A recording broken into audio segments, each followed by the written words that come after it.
Krillin, Son Goku's best friend, his first rival, and the strongest human on Earth. With the strength of humans in the Dragon Ball world being extremely underrated, however, this human is like no other, with Krillin in Dragon Ball Z scaling above Master Roshi, who can obliterate the entire moon in one shot. This goes even further as Krillin in the Saiyan saga was able to defeat 5 Cybermen all at once, with each of these Cybermen being stated to be just as strong as Goku's brother Raditz, with Raditz being able to completely dismantle Goku and Piccolo at the exact same time, with Piccolo being able to obliterate the moon casually. However, this feat is a lot more impressive than we might think, as the shockwaves from Piccolo's blast that destroyed the moon was able to be felt from Earth, meaning potentially this blast generated small planetary levels of power, with Piccolo being able to perform this feat at a power level of 322, and Krillin at the time of the Saiyan's arrival had a power level of 1700, meaning Krillin in just the Saiyan saga can vaporize moons that can be felt from Earth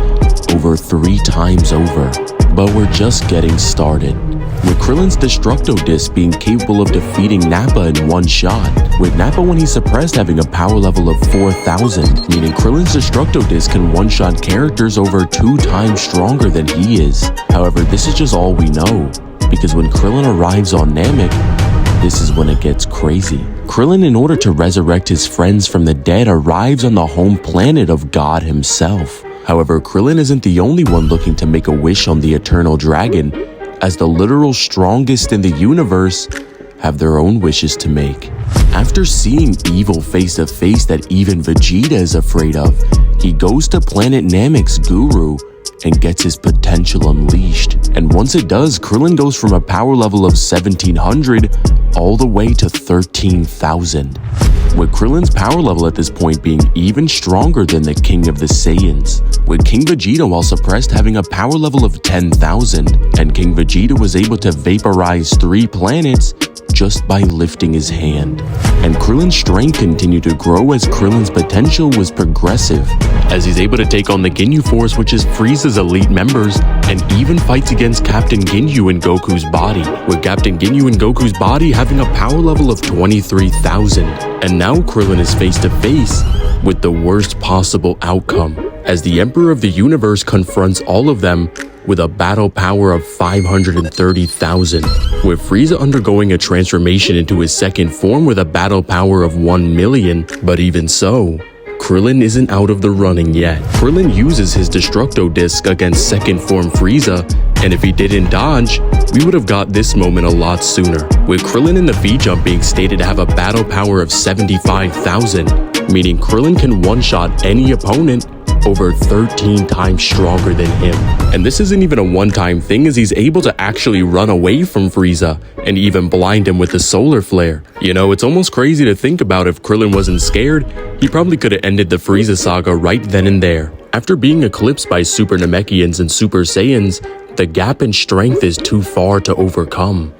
But of course, it's not over yet, with Krillin growing exponentially more powerful entering into the events of the Buu saga, with Krillin being stronger than Yamcha, who can take on fighters from the other world, with Yamcha being able to take on fighters like Olibu in a 2v1, with Olibu being so strong that he can actually give Pikkon a good fight, with Pikkon being an otherworld fighter who made it to the finals and fights against Son Goku, with Pikkon being so strong that once he goes down to hell, he one-shots King Cold Frieza and even Super Perfect Cell, with Cell while he was alive being stated to have infinite and bottomless strength, with him even threatening the destruction of the solar system with a unidirectional blast, with this feat being much more impressive than we thought, as it's actually stated in the Daizenshuu that solar systems in Dragon Ball house innumerable stars. You can even argue that Cell is even more powerful, as he's confident he could defeat Buu Saga Goku. And even after all of this, Krillin is still stronger.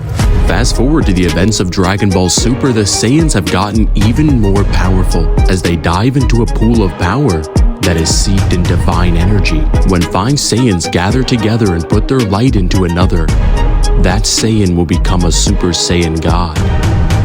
With Goku and the other Saiyan strength going beyond human comprehension, the strongest human needs to find a way to close the gap. The Omni Kings of the entire Dragon Ball multiverse want to hold a fighting tournament where 10 of the strongest fighters from 8 universes battle to defend their world from being erased. Universe 7, in order to win, needs the strongest Saiyans, and the strongest humans. Krillin trains in preparation for the tournament and takes on Universe 7's strongest fighter, the new god, his old rival, Son Goku.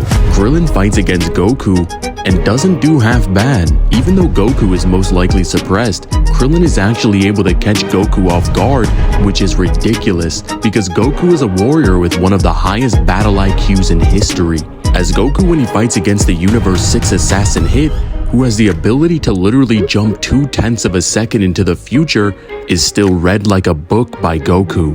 The same Goku that within a battle can get years worth of experience in only a couple of minutes. And once you use a technique on him once, you better not try it again. With Krillin in his battle with Goku even managing to cut him and forcing him to use Super Saiyan to save himself from being knocked out of bounds. The same Goku who many arcs prior was threatening to destroy the entirety of Universe 7 with his fists. With the Universe 7 macrocosm being stated to house infinite-sized realms and the afterlife that is stated to be a transcendental realm beyond the dimensionality of the living world, where the concept of space and time doesn't even exist. Krillin even somewhat pushing back Goku even while suppressed is absolutely ridiculous. And even though Goku is holding back, he knew Krillin was ready to defend their universe from the literal strongest in the multiverse, with this actually not being a fluke as many people think, as Krillin even takes on base Gohan and is able to defeat him with a new technique,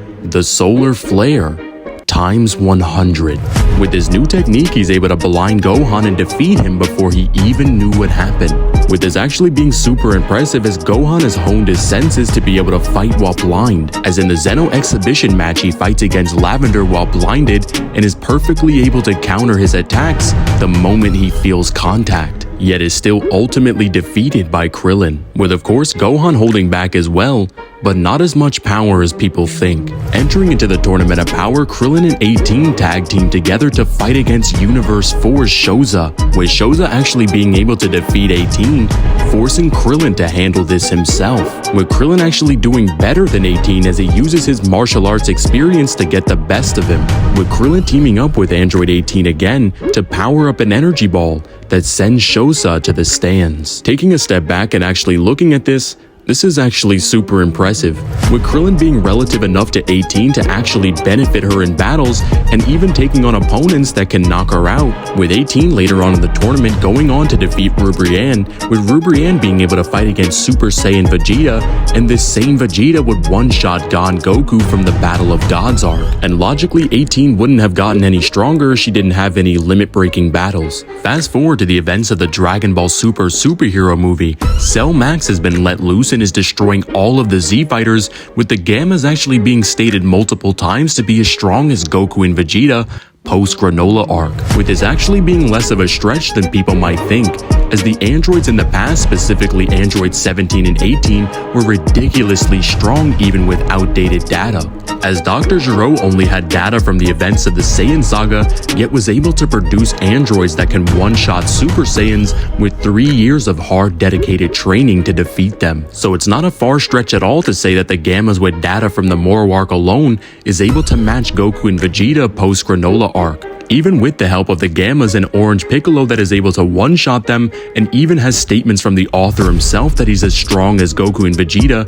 still get absolutely bullied by Cell Max. With the strongest human joining the fight, he's actually able to help out by using his Solar Flare, and even helps Orange Piccolo catch Cell Max's foot. So if you weren't convinced that Krillin is broken before, you should be now, because without a doubt, God Goku from the Battle of Gods is being looked down upon by a human. Overall, the strongest human would scale from complex multi to outer versal depending on the argument you want to take, with infinite to irrelevant speed. In the end, Krillin has come a long way since his old rivalry with Earth's Angel, and now has the strength to keep up with gods. But what do you expect?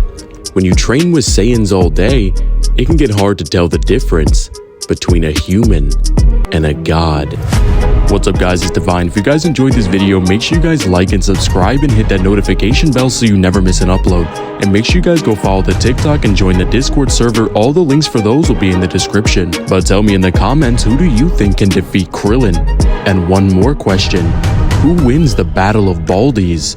Krillin versus Saitama.